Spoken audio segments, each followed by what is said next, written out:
dañuy descendi rek ci équipe nationale bu Sénégal bi ñu gis le retour de El Hadj Diouf qui intègre le staff technique des Lions noo koy jàngatee. mais loolu lu baax la lii waroon na am depuis El Hadj Diouf su ma daje woon ak moom danaa ko ni bu yéexee am yow la c'est ta faute waroon na am depuis parce que El Hadj Diouf sac la ci équipe nationale bu Sénégal dama dem ba màkk ñu may laaj ndax xam naa El Hadj Diouf ba màkk ca Kaaba ga dajeeg naar ci boutique ak en face màkk mu laaj ma ndax sénégalais laa mu ni ko waaw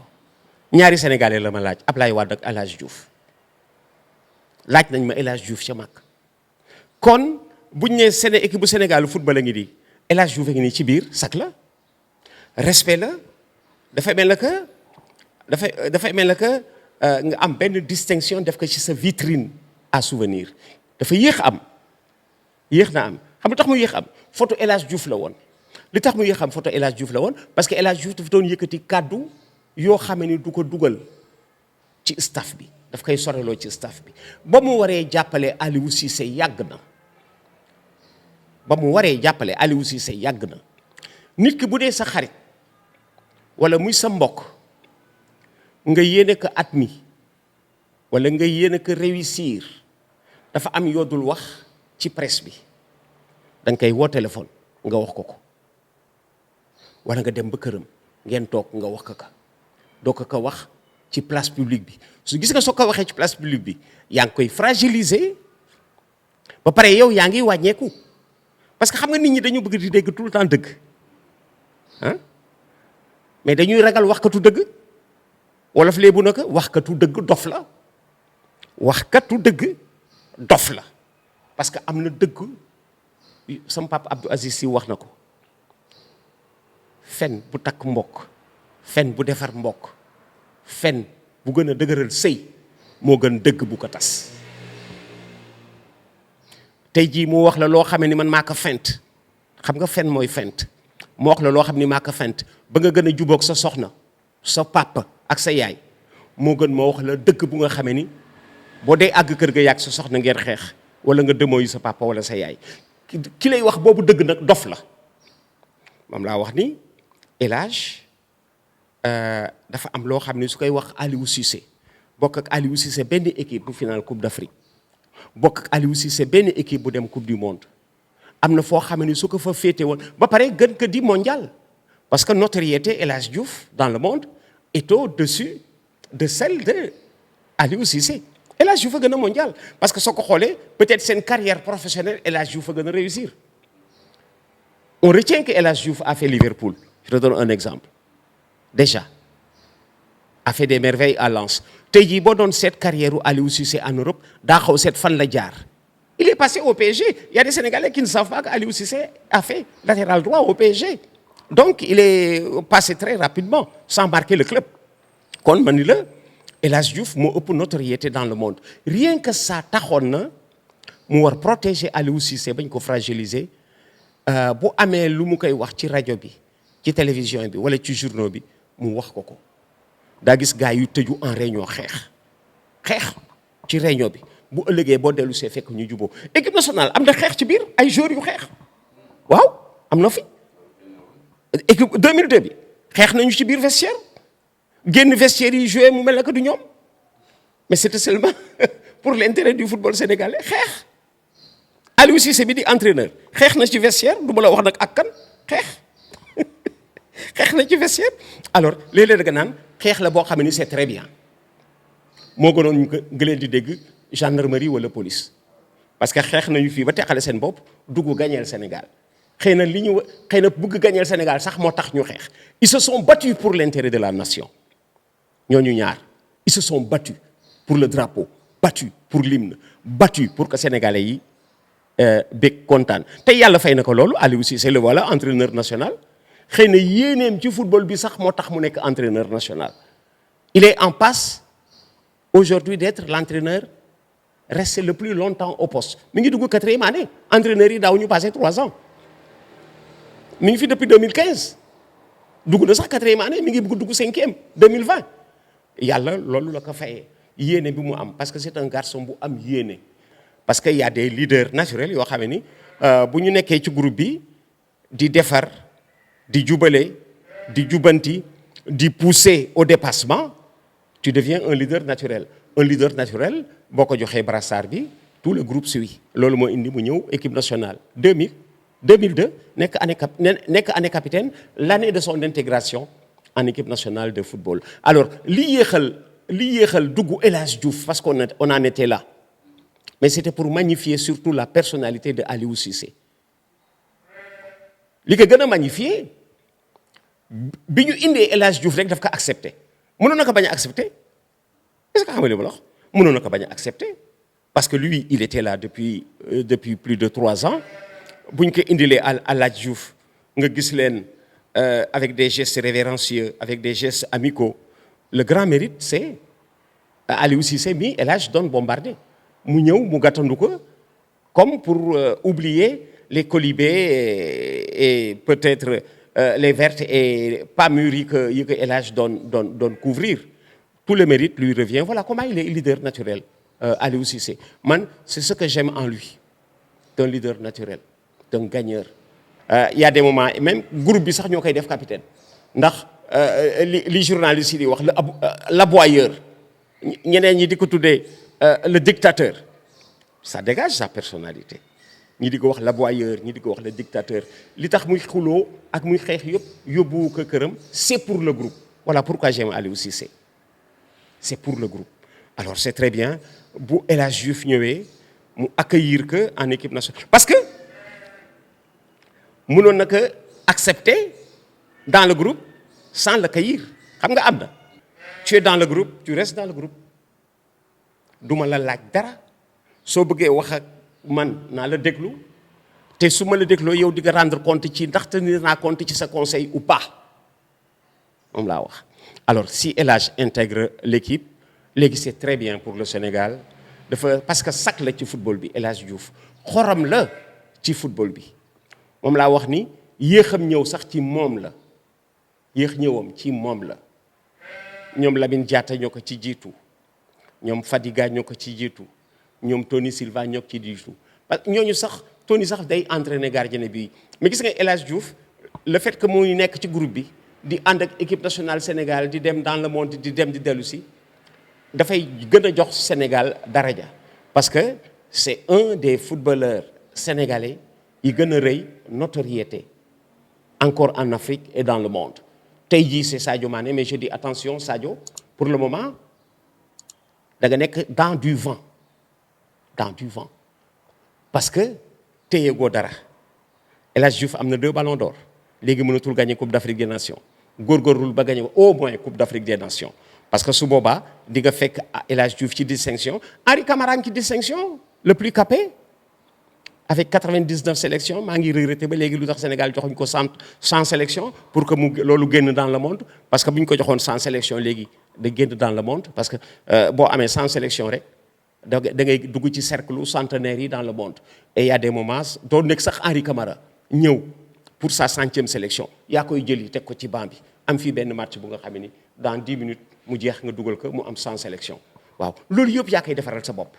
moom laa wax ni loolu yaa koy defaral sa bopp nit ki dana toll ci foo xamee ni intérieur am moo ko mën defar intérieur am moo ko mën defar ku loolu suñu intérieur la ñun ñoo ko waroon defar je regrette que Henri ñàkk am 100 sélections heureusement ba léegi c'est le plus capé ba pare aussi c'est le meilleur buteur en équipe nationale yooyu aussi analyse dañ koy retenir mais pour rester à El Hadj Diouf parce que am na ñoo xam ne boo leen tuddee rek infailliblement dafay woo ñeneen pour rester ci El Hadj Diouf liñ ko dugal en équipe nationale ki def loolu def na lu baax te gëm naa ni ku ko laaj lu tax nga yéex ka def li ma la wax lay wax fa ñu jógee dafa ñagasoon ba taxoon mënu ko woon def léegi comme ça se passe bien bon mais tant mieux pour tout le monde parce que nekk ci kër gi di waxtaan moo gën au lieu kon mu nekk ci biti El Hadj di critiquer Aliou na dugg si apporter que loo xamee ni dana yokk football bi yokk Aliou Cissé pour l'intérêt tout court du football sénégalais. waaw père ba léegi dañuy desandi ci équipe nationale xam naa foofu sax la ñuy tëjee dernière question bi mooy ñu gis l'arrivée des jeunes ku ci mel ni Krépin Diatta nga xam ne ñëpp dañ ne woon yéex naa ñëw ñu gis match bi passé ku ci mel ni Habib Diallo def performance yu ràññeeku loolu ku ci mel ni Famara Diédhiou ñu gis ne est-ce que relève bi xawul yéex. yéexul relève bi yéexul parce que relève bi yow doo ko programmer relève bi doo ko programmer gis nga le joueur le mérite de Aliou Cissé quand il faisait venir Crépin am na ñu ko xamul woon am na ñu xamul woon Crépin bi Aliou Cissé indee Crépin am na ñu ko xamul woon cela veut dire que déjà repéré woon nag couché turam quelque part parce qu'un entraîneur dana nekk souvent en avance sur son équipe on est tey jii en 2019 Aliou Cissé dans sa tête se dessine l'équipe de 2020 par exemple l'équipe de 2020 mi ngi commencé dessiner wu ci bopp Aliou Cissé 2021 la prochaine Coupe d'Afrique des Nations parce que nit ñi li leen di tromper joueur bi bu nekkee en progrès bàyyi que muy progresser Habib Diallo dafa nekkoon en progrès je donne l'exemple de Habib dafa nekkoon en progrès à Metz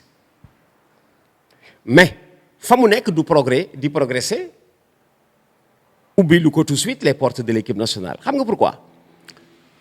ñun ak France dañuy nourrir les mêmes ambitions ñun ak France dañuy nourrir les mêmes ambitions Habib Diallo est en France Didier Deschamps du jël joueur à Metz il trouve que le niveau est faible Habib mu ngi doon feeñ ci niveau bu faible où est le club français aujourd'hui le club français aujourd'hui booy dégg en quart de finale de Ligue des Champions ou en demi PSG moo ci ëpp doole ñetti at ngi ne xaw ma ñeent du dugg quart de finale français yi sax dañu commencé di chahuter PSG ci loolu li mu mënul dugg en quart de finale de Ligue des Champions ce n'est pas la faute du PSG c'est la faute de l'environnement c'est l'environnement du football français qui est faible pour que PSG di am match yu jafe yoo xamee ni bu ñëwee en Europe dana rendre compte ci ni difficulté bi mu am en Ligue des Champions bàyyi na ko en France c'est pas la faute du PSG ce n'est pas la faute des joueurs du PSG c'est la faute de la configuration c'est-à-dire PSG est trop fort pour la France mais pas encore solide pour l'Europe ce n'est pas sa faute parce que amul ku ko jox en Europe réplique bi war tuuti Lyon ak Marseille tuuti Lyon ak Marseille ñoo doon taxaw ci kanamu PSG di ko poser ay problème tuuti te sax espèce su problème la rek parce que moo leen mën alors ci côté boobu fu France dul jël joueur ñun ñu bëgg a gagner coupe du monde comme France duñ fa jël joueur yaa ngi niroog waaju nga xamee ni dafa sànni ay objet ci poubelle am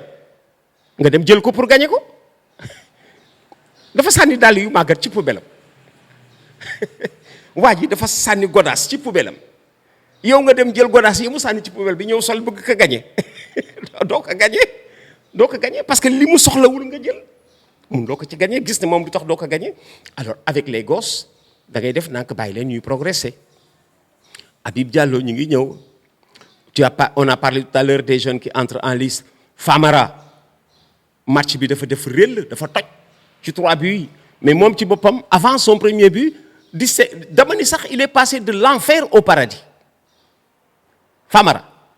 ci match bi ko feeñal xaw na ci dem safara ci match bi mu duggee àjjana xaw na ca dem safara gis nga image bi ma la jox Famara Diédhiou ci match bi mu duggee àjjana xaw na ci dem safara 5 minutes de jeu war nañu mener 1-0 il rate l'occasion ñu teg ci 5 minutes mu am penalty dugalu ko léegi su match bi jeexoon 0-0 coow du ko topp su match bi jeexoon 0-0 coow topp ko mais c'est celui-là qui marque 3 buts léegi da ngay fàtte nii raté na occasion bu facile à la 5e mbëkk raté beneen occasion bu nga xamee ni dafa war dugg penalty on a oublié parce qu'il a marqué après 3 buts on a oublié alors jeunes yi da nga leen di bàyyi ñuy ñëw moom il a grandi dans ce match léegi Famara il a grandi et ce qu'il nous apporte il y en a même qui ont dit et attention ba léegi Mbaye Niang est le titulaire au poste heureusement que ñoom ñaar bokkuñu partition heureusement que ñoom ñaar ñëpp attaquant lañu mais bokkuñu partition mi ngay bëgg niru musiciens yu nga xam ne dañ leen di comparer alors que bokkuñu instrument wala ay chanteurs yu nga xam ne dañ leen di comparer alors que bokkuñu ni ñuy ni ñuy woyee d'ailleurs ñoom ñaar sax ils sont complémentaires pour def duo et cetera si Mbaye Niang apporte de la profondeur à l'équipe en posant des problèmes à la défense, Famara apporte la mobilité. Tout comme Habib Diallo. Habib est entre les deux. Habib est entre Mbaye Niang. Il n'est pas complètement Mbaye Niang et il n'est pas complètement Famara. Mbaye Niang et Famara, ils ont des qualités différentes. Mbaye, fu xat boo dominer adversaire bi ba taf ko ci buntu kaam Mbaye Niang moo gën. Famara a besoin d'espace. Il bouge beaucoup, etc., etc. Ils peuvent même jouer ensemble parce que ñoom ñaar bokkuñu approche. Alors je dis, tout ça revient à Aliou Cissé. Il a été patient d'ailleurs avec Famara. Il a été patient avec Famara parce que am na benn moment woowutu ko. Il a été patient, il le comprend. Il y a des moments où le joueur est en baisse. Tu lui parles quand tu ne l'appelles pas. Il le fait. Dana woo joueur bi avant de rendre public son classement. Ni que duma la woo pour lii ak lii ak lii. Ne sois pas surpris bu liste bi génnee. C'est comme ça que vivent les entraîneurs. Léeg-léeg daañu woo joueur avant liste ni que duma la woo pour que mu bañ am choc. Pour que mu bañ a am choc. Joueur bi bañ a am choc. Le joueur comprend avant, il est informé avant le public. Du ci am choc. Aliou Cissé tient bien son équipe en bon professionnel. Il tient bien son équipe. Loolu moo indi tey jii jeunes yi di ñëw te nag liñ ko doon critiquer choix yi mu doon def ñu koy critiquer tey moo ko valoriser dégg nga ba tey Aliou Cissé amul équipe type gis na lire naa sax ci journée yi yàggul fu ñu bind ni avec 13 matchs il y a eu 13 changements 13 matchs 13 changements dans l'effectif. Mais ce que les gens oublient, ce n'est pas lui qui change. Ce n'est pas lui qui change. Waouh! Il ne procède pas à un changement. C'est le joueur qui n'arrive pas. Ce que j'appelle Nyoul, il n'est pas bon. Il est blessé. Jouer tout le club, etc. Même n'y a que jouer club bizarre. Am nañ ba léegi ñu mën def confiance joueur bi parce qu'il fait la même somme de travail que ceux qui jouent à Barcelone pour faire allusion à Moussa Wagué. Il fait la même somme de travail que les Busquets, que les Suarez, que les Messi et tant d'autres. Li mu war footballé mi ngi ci moom mu téye ko ca banc ba li mu war jox Barcelone dafa liggéey ba pare joué la wuñ ko mu téye ko ca banc ba Aliou Cissé jël loolu daf koy jël kon tu peux ne pas jouer en équipe nationale ne pas jouer en club et ñu lay woo en équipe nationale parce que club ba nga nekk loo ca kër ga yaa ngi liggéey ñoom ñoo la joué wul à l'image de celui-là qui dit je travaille et j'attends mon heure. Je travaille comme Messi, comme Busquets et les autres, j'attends mon heure. Est-ce que dem xooli club boo xam ni c'est moins huppé mais au moins dina am plus de temps de jeu comme ku ci mel ni Crépin lu mu def dem club Bruges. Mais c'est parce que Wagué bi muy signé il était persuadé que dana bokk. Tu vois léeg-léeg booy signé xamuloo ci loo jëm. Barcelone c'est une vitrine. Barcelone c'est un club qui ne se refuse pas. Kay nekk partenaire u Messi ça ne se refuse pas. Loolu moo dal Griezmann. Il n'aurait jamais dû aller à Barcelone. Mais c'est difficile de refuser une telle offre. Kay nekk partenaire u Messi. Da ngay ñëw ba pare tu te rends compte après même Griezmann n'aurait pas dû aller à Barcelone.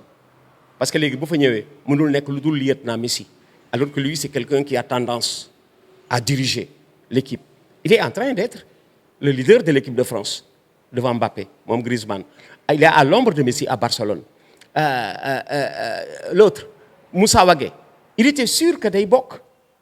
bi muy ñëw. Mais il a l'avantage d'être jeune. Il a 20 ans. 20 ans. Il a l'avantage d'être jeune. Pour un défenseur, c'est plus de 10 ans de carrière. Les défenseurs jouent jusqu'après 30 ans. J'étais content l'autre jour quand je l'ai vu titulaire. J'ai tremblé pour Barcelone. dama bëggoon Barcelone gagner justement parce qu'il y avait Moussa Wagué. Parce que comme on dit tombé waral ay gaaf. Xam nga boo jéewul lu yàgg ñu dugal la bis nga dajeeg défaite. Bootul boo génnee doo gaaw dellu si. Heureusement joué wul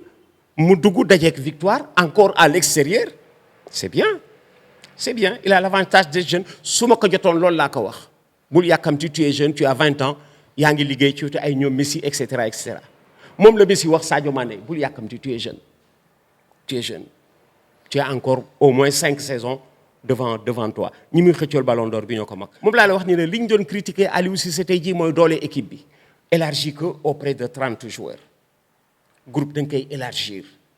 au moment d'aller jouer joueur bi doo ko jëli mooy indi boppam par ses performances joueur bi doo ko jëli moo koy indi moom mooy indi boppam par ses performances dama la jox benn exemple ça fait moins de 3 ans Moussa Sow Papis Demba Cissé Demba Ba ñoo doon suñu attaque Moussa Sow Papis Demba Cissé Demba Ba nekkuñu fi tey 3 ans après nekkuñu fi soo élargir c'est parce que le groupe était si large que ku absent ñu fàtte la moom la ñuy wax ne les absents auront toujours tort parce que affaire bi dana dem moo indi lii Famara Diédhiou bu ko Aliou Cissé indiwul woon contre Eswatini kenn du ko jëli kenn du ko ni ana Famara bu ko sélectionné wul woon kenn du ko ni ana Famara ñëw fëq match bi dugal 3 buts léegi au prochain match su ko indiwul ñu ni ko ana Famara léegi au prochain match ñemewu ko bañ a indi alors et moom laa wax ni léeg-léeg gis nga entraîneur léeg-léeg buy liggéey bu baax sax liggéey boobu ça se retourne contre moom léegi les jeunes sont en train de mûrir les bourgeons sont en train de devenir des fleurs léeg-léeg nga gis ko que ni mais yow lu tax teeloo woon indi gosse bi fekk na jotul woon. gis Moussa Wagué tamit kaaw Ismaïla Sarr nga xam ne doomu Ndar jooju moom aussi il est à peu près dans la même situation au niveau de son club de Watford. gisoo bi ñuy dem coupe du monde c'est Ismaïla Sarr Sadio Mané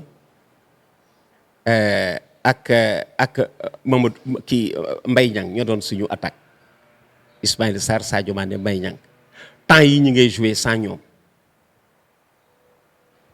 on joue sans Ismaïla on joue sans Mbaye Niang Sadio Mané est sorti fële à Manzini bi ñuy gagné Eswatini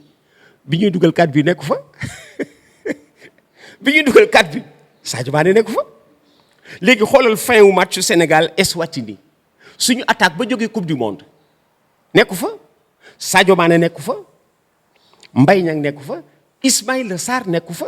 suñu adversaire coupe du monde bu ñu gisoon Sénégal duñ ko xamee mais daañu ñeme ce pays-là et extrêmement riche. Où sont les attaquants sénégalais de la coupe du monde gisuñu leen c'est d'autres qui jouent à l'extérieur et qui marquent 4 buts dañ naan mais c'est un pays immensément riche Aliou Cissé loolu lay liggéey chaque fois moom lay wax naan boo amee équipe rek dawal wuti ñu leen di wutu soo amee équipe buy boy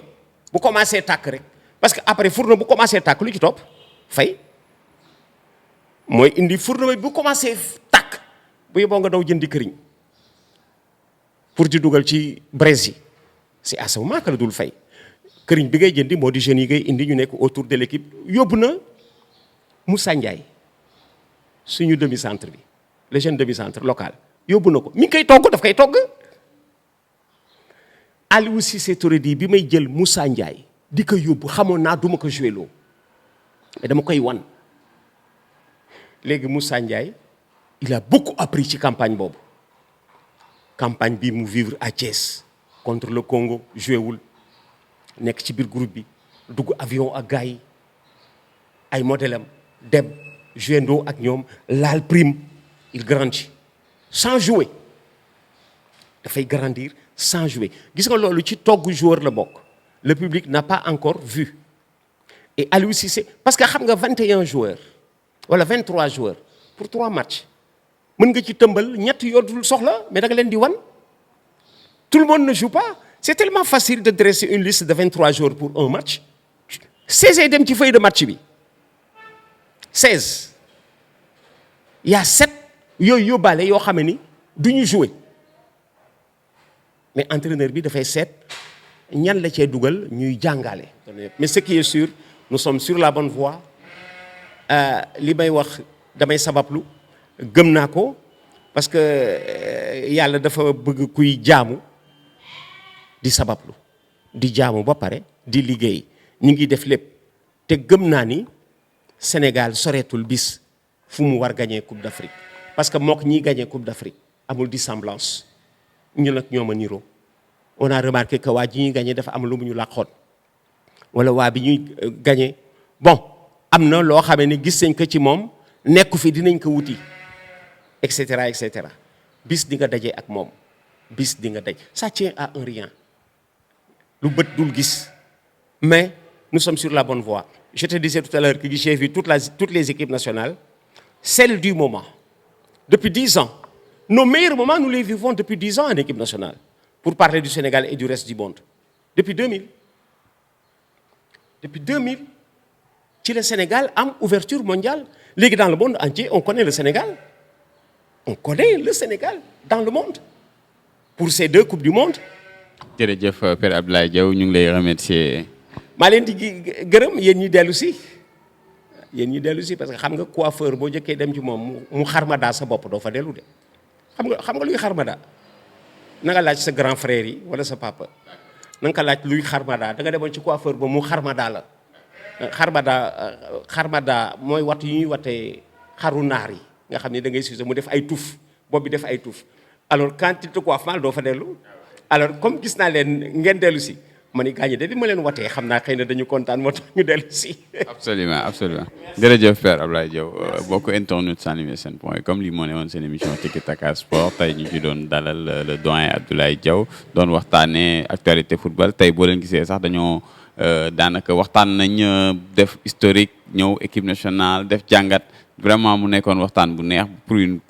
fois au moins ñu def une émission large boo xam ne on a fait vraiment le tour de l'actualité footballistique du Sénégal ñu leen joxaat rek rendez-vous yeneen i bés ak beneen invité merci